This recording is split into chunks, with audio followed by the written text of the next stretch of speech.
24 గంటలు గడిచేసరికి మీడియాలో ఎక్కడా దావోస్ అనే మాటే లేదు. టూర్ ముగిసింది అన్నారు తప్పితే సాధించింది ఏంటనే ఊసే కనపడలేదు. ఎందుకని? దావోస్ జస్ట్ పబ్లిసిటీ పాయింటేనా? లెక్క తీసి నిజాలు చూద్దామా? ఎన్డీటీవీ ఇంటర్వ్యూ ఇప్పుడు దేశవ్యాప్తంగా యమ ట్రెండ్ అవుతుంది, చూసారా? As on today, 18 months, I got investment nearly 20 lakh crores. Yes, 18 నెలల్లో 20 లక్షల కోట్ల పెట్టుబడి తెచ్చేసాం ఏపీకి అని ప్రకటించారు మరోసారి. ఇక ఉద్యోగాల విషయంలో చెప్పిన నెంబర్ అయితే నా భూతో నా భవిష్యత్. 23 lakh crore jobs. 23 lakh crore jobs? Yes, anchor కూడా ఫంబుల్ అయ్యాడు చూడండి, రాహుల్ కన్వర్. ఆ నెంబర్ ఎంతో మీకు ఏమైనా అర్థమైందా? అంటే ఏ మాత్రం తగ్గకుండా భారీ భారీ నెంబర్లు చెప్పాలి, ఆస్టానిషింగ్ ఫిగర్స్ అంటారు కదా, అలాగా క్లెయిమ్ చేయాలి, ఆకాశాన్ని అంటే పబ్లిసిటీ ఇచ్చుకోవాలి అనే ప్రయత్నం అడుగడుగునా కనపడుతూ ఉంటుంది కదా. ఇప్పుడు కాదు, ప్రతి ఏటా జనవరి వచ్చిందంటే దావోస్ వెళ్ళడం రాజకీయ తీర్థయాత్ర అయిపోయింది కదా మనకి. కానీ ఏం సాధించాము, రాష్ట్రానికి ఏం ఒరిగింది, గత 12 ఏళ్లలో ఏం జరిగింది అనేది వన్స్ ఫర్ ఆల్ వాస్తవాలతో సహా పరిశోధించి తెలుసుకునే ప్రయత్నం చేద్దాం. ఆరోపణలు చేయొద్దు, స్వీపీ కామెంట్లు అసలే వద్దు. 2014 నుంచి 26 మధ్య ఎవరు ఎన్నిసార్లు దావోస్ వెళ్ళారు, ఏం సాధించారు అనేది చూద్దాం. డిస్క్లైమర్ అనుకోండి, స్పాయిలర్ అలర్ట్ అనుకోండి.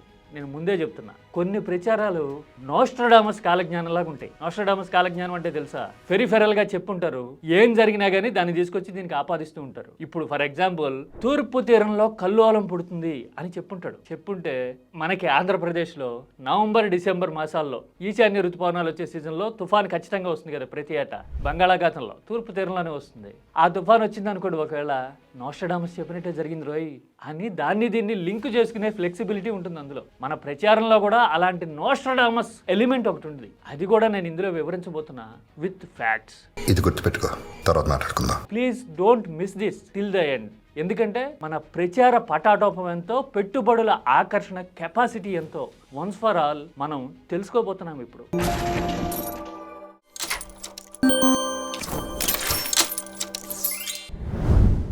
దావోస్ మ్యాన్, దావోస్ ఎక్కువ సార్లు చుట్టొచ్చిన ముఖ్యమంత్రి లాంటి ట్యాగ్ లైన్స్, ప్రచారాలు గత 4-5 రోజులుగా తెలుగు మీడియా నుంచి నేషనల్ మీడియా వరకు అడుగడుగున ఇంచులోనూ కనపడుతూ ఉన్నాయి కదా. ఎడతెగని ఇంటర్వ్యూలు, భారీ నెంబర్లు, వరుస మీటింగ్లు, ఎముకల కొరికే చలిలో పెట్టుబడుల్ని వేటాడేస్తున్నారు లాంటి ప్రొజెక్షన్స్ ఇచ్చుకుంటూ ఉన్నాం. తీరా చూడబోతే బెంగళూరు కంపెనీలో, హైదరాబాద్లో ఉన్న కంపెనీలో, లేదంటే పక్క రాష్ట్ర ముఖ్యమంత్రి, ఏది మన సిబ్లింగ్ స్టేట్ తెలంగాణ ముఖ్యమంత్రితోనో సన్నిహిత సమావేశాలు నిర్వహించుకోవడం కనపడతా ఉంది. పెట్టుబడులు మాత్రం యమ గుమ్ముగా వచ్చేసాయి అని చెప్పుకుంటూ ఉన్నాం కదా. 26 ఎపిసోడ్ అయితే మన కళ్ళ ముందు కనపడుతోంది కాబట్టి అర్థమవుతుంది. What about previous history? మరీ ముందుకెళ్ళక్కర్లా, 25 ఏళ్ల నాటికి రీసెంట్ హిస్టరీ 2014 తర్వాత ఏం జరిగిందో ఇయర్ బై ఇయర్ చూద్దాం. ప్రియారిటీస్ ఎలా మారినాయో, ప్రొజెక్షన్స్ ఎలా మారినాయో, ట్రెండ్ను బట్టి, బజ్ను బట్టి, కీవర్డ్స్ మ్యాచింగ్ ఎంత పర్ఫెక్ట్గా జరిగిందో మనకు అర్థమవుతుంది. ఈ నెంబర్లన్నీ, ఈ ప్రొజెక్షన్స్ అన్నీ చూస్తూ ఉంటే మనకి వాస్తవంగా ఎన్ని గ్రౌండ్ అయ్యాయో కళ్ళ ముందు నిజాలు కనపడుతూ ఉంటాయి కదా. అందుకని నాటి ప్రొజెక్షన్స్ని, నేటి వాస్తవాల్ని పోల్చి మనం తేల్చుకోగలం. ఓకే, స్టార్ట్ చేద్దామా? 2015 నుంచి మీరు ఇప్పుడు చూస్తున్నారు కదా, ఈ ఇన్ఫర్మేషన్ కనీసం సెర్చ్ ఇంజిన్లో కూడా లేదు. మనకి ప్రియాతి ప్రియమైన గూగుల్ ఏఐలో డీప్ డైవ్ చేస్తే ఈ మాత్రం దొరికింది.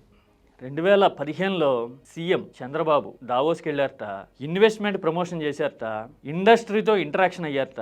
ఏ ఇండస్ట్రీ లిస్టులో అంటే చూడండి ఇక్కడ, అది గోద్రేజ్, ప్రకాష్ హిందూజా, రాజీవ్ మిత్తల్. ఆ తర్వాత స్పానిష్ కొలాబరేషన్తో కూడా కొన్ని చర్చలు జరిగినాయట. బుల్లెట్ ట్రైన్ మోడల్స్ మీద చర్చించారట. అంటే ఏపీకి బుల్లెట్ ట్రైన్ తీసుకురావాలని. ఎప్పుడు? 2014, అంటే పుష్కర కాలం కిందట. ఆ తర్వాత సెక్టర్ ఫోకస్ ఏంటి అని చూస్తే చూడండి, లాజిస్టిక్స్, ఇన్ఫ్రాస్ట్రక్చర్.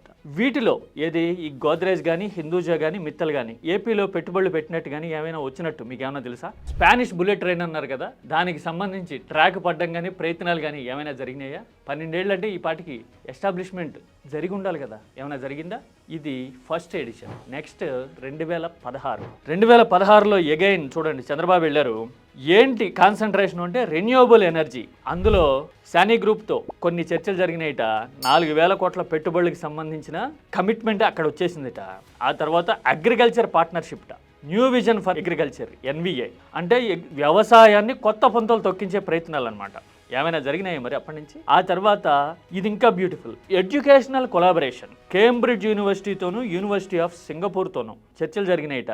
ఆ తర్వాత high level discussions investments in Amaravati అనే టాపిక్ మీద జరిగినాయిట. Cambridge university, university of Singapore ఏవైనా పనులు మొదలుపెట్టినట్టు కానీ అసలు మన వైపు చూసినట్టు కానీ అడుగులేసినట్టు కానీ ఉందా?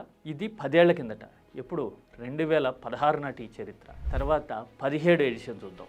17లో మళ్ళీ వెళ్ళారు, యూఏఈ బేస్డ్ ఇన్వెస్ట్మెంట్స్ మీదకి మళ్ళీ మొత్తం దృష్టి అంతా. 7.5 బిలియన్ వస్తాయన్నారట. ఏవియేషన్ సిటీ పెట్టాలనుకుంటున్నారట ఏపీలో. చూడండి, ఏవియేషన్ సిటీకి సంబంధించిన ఎంఓయూలు కుదిరేసినాయట ఎప్పుడు 2017లో. ఆ తర్వాత బిన్ జియాద్ గ్రూప్తో $2 బిలియన్ కి సంబంధించిన చర్చలు జరిగినాయట. ఆ తర్వాత లులు గ్రూప్తోనూ లైట్ గేజ్ స్టీల్ ఫ్రేమింగ్ వాళ్ళతోనూ చర్చలు జరిగినాయిట. లాజిస్టిక్స్ అండ్ ఇండస్ట్రియల్ ఫోకస్తో ఈ సంభాషణలన్నీ జరిగినాయిట. ఇందులో అప్పటి నుంచి ఇప్పటి వరకు ఏమైనా ల్యాండ్ అయినవి కానీ రిలవెంట్గా ఉన్న పేర్లు కానీ ఏమైనా ఉన్నాయంటే అది లులు ఒకటే. లులుకి భూ కేటాయింపుల మీద, బస్ స్టాండ్లు మార్చడం మీద లులు కోసం ఎంత చర్చ జరుగుతుందో చూస్తూ ఉన్నాం కదా. అంటే year by year focal point publicity design మారుతూ ఉంది తప్పితే ఏమైనా వచ్చినాయి 2017 అయినా. ఇక 18 విషయానికి వెళ్దాం. 18లోట ఫోకస్ ఏరియాస్ ఏంటి అంటే fintech, sustainable cities, advanced manufacturing. అందుకోసమే అప్పుడు బ్లాక్ చైన్ టెక్నాలజీ గురించి మాట్లాడడం మొదలుపెట్టేశారు అప్పటికి, ఎందుకంటే అప్పుడు అది బజ్ వర్డ్. ఇదే 2018లో ఏం చేశారు అంటే అలీబాబా గ్రూప్తో చర్చలు జరిగినాయిట, వేదాంత గ్రూప్తో కూడా చర్చలు జరిగినాయి, డసాల్ట్తో కూడా ఇక్కడ చర్చలు ఉన్నాయి. ఆ తర్వాత జూరిచ్ ఎయిర్పోర్ట్ వర్గాలతో కూడా చర్చలు జరిగినాయి. ఇక్కడ చూడండి బ్యూటిఫుల్ ఎలిమెంట్, ఇందాక నేను నోస్ట్రడామస్ అని చెప్పా కదా, దీనికోసమే Bhogapuram international airport near Visakhapatnam. చూసారా, 2018లోనే భోగాపురం గురించి పబ్లిసిటీ మొదలైంది. కానీ ఆ తర్వాత 1.5 ఏడాది పాటు చంద్రబాబు అధికారంలో ఉన్నారు. 2018 దావోస్ అంటే జనవరి అయి ఉంటుంది కదా, 2019 మేలో కదా ఎన్నికలు జరిగింది, అంటే 1.5 ఏడాది కాలం ఉంది. ఈ కాలంలో భూసేకరణ జరిగినట్టు కానీ భోగాపురం మీద అడుగు ముందుకు పడినట్టు కానీ ఉందా? లేదు కదా, జరగల. కానీ జ్యూరిచ్ ఎయిర్పోర్ట్ వర్గాలతో మాత్రం దాన్ని చర్చించేశారు. దీంట్లో బ్యూటీ ఏంటంటే భోగాపురంలో ఏ అడుగు ముందుకు పడినా, ఏ ఇటుక పెట్టినా కానీ మేము అప్పుడే చేశాం అని క్లెయిమ్ చేయొచ్చు. ఇందులో వాట్ ఏ థాట్ కదా. ఆ తర్వాత ఎన్నికల ముందు 2019లో కూడా చంద్రబాబు వెళ్ళారు. అప్పటికి ఏ సంప్రదింపులు జరిగినాయి అంటే అదానీ గ్రూప్కి సంబంధించిన చర్చలు జరిగినాయిట.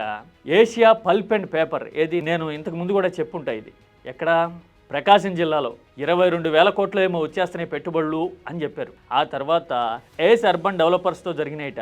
ఆ తర్వాత ఇంకా వరల్డ్ ఎకనామిక్ ఫోరంతో టెక్నాలజీ ప్లాట్ఫామ్స్ ఇంటిగ్రేషన్ గురించి, సస్టైనబిలిటీ గురించి చర్చలు జరిగినాయట. ఇందులో అదానీ గ్రూప్కి సంబంధించి డేటా సెంటర్ అనే మాట కనిపిస్తుంది, కానీ ఆ దిశగా ఏది ఆ 4 నెలల కాలంలో ప్రోగ్రెస్ ఉన్నట్టు మనకి ఎక్కడా కనపడదు. అంటే అదానీ దావోస్ సమిట్కి వచ్చి ఉంటారు, ఆ గ్రూప్తో సంప్రదింపులు జరిపాము, అనౌన్స్ చేసేసాము, అంతే కదా.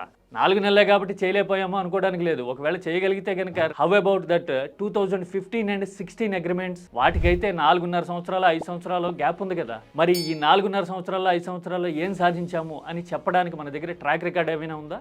ఇప్పుడు నేను ఇయర్ బై ఇయర్ చెప్పిన వాటిల్లో ఎన్ని ల్యాండ్ అయినాయి అని చెప్పడానికి ఏమైనా ఉందా?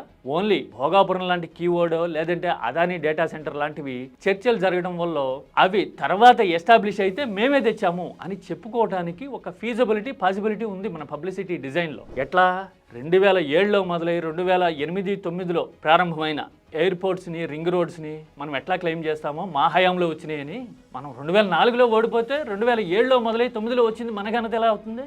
ఈ పెట్టుబడుల్లో కూడా same formula, same frequency maintain అవుతూ ఉంటుంది. చెప్పిన వాటిలో గ్రౌండ్ అయినవి ఎన్ని అంటే సమాధానం మీకు కూడా తెలుసు. 2019 అయిపోయింది. మరి 2019 నుంచి 24 మధ్య వైసీపీ, జగన్ అధికారంలో ఉన్నారు కదా, అప్పుడు పరిస్థితి ఏంటి? సగం కాలాన్ని కరోనా కొట్టేసింది.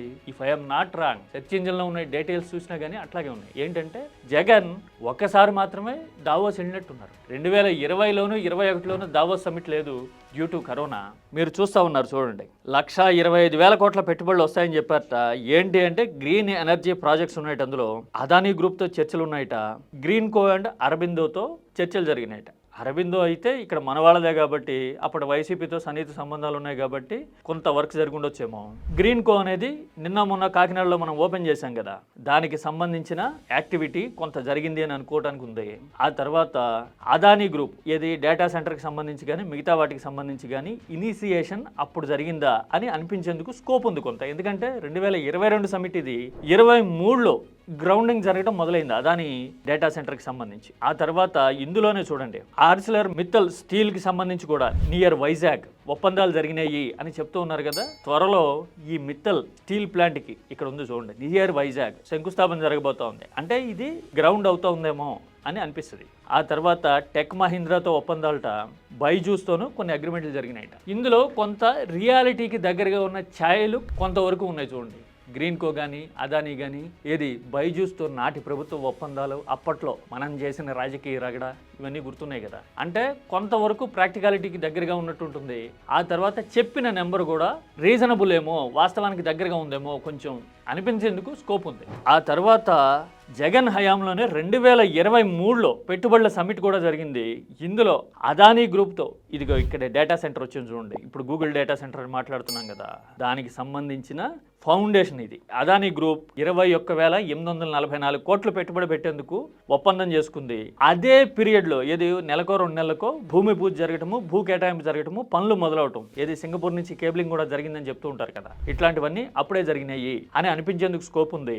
ఆ తర్వాత ఇది బ్యూటిఫుల్ ఎలిమెంట్ చూడండి, ఇండోసోల్ సోలార్కి సంబంధించి. ఏది ఇండోసోల్ సోలార్ అంటే మొన్న ఈ మధ్యన ఉమ్మడి నెల్లూరులో ఇండోసోల్ అనే కంపెనీ ఆల్రెడీ వచ్చింది, భూముల కేటాయింపు ఫలానా గ్రామంలో జరిగిపోతే అక్కడ కాదని కరేడ్లో మళ్ళీ తీసుకుంటున్నారు, కొత్తగా శంకుస్థాపన చేసేందుకు ప్లాన్ చేస్తున్నారు అని జనం తిరగబడ్డారు చూసారా. ఇదే అంటే అప్పట్లో ఇండోసోల్ అనేది చెప్పడము, రావడము, భూ కేటాయింపులు జరగడము అనేది పూర్తయింది అని చెప్పడానికి ఆ కరేడు ఆందోళన ఒక తిరుగులేని ఎగ్జాంపుల్ ఏమో అనిపిస్తుంది.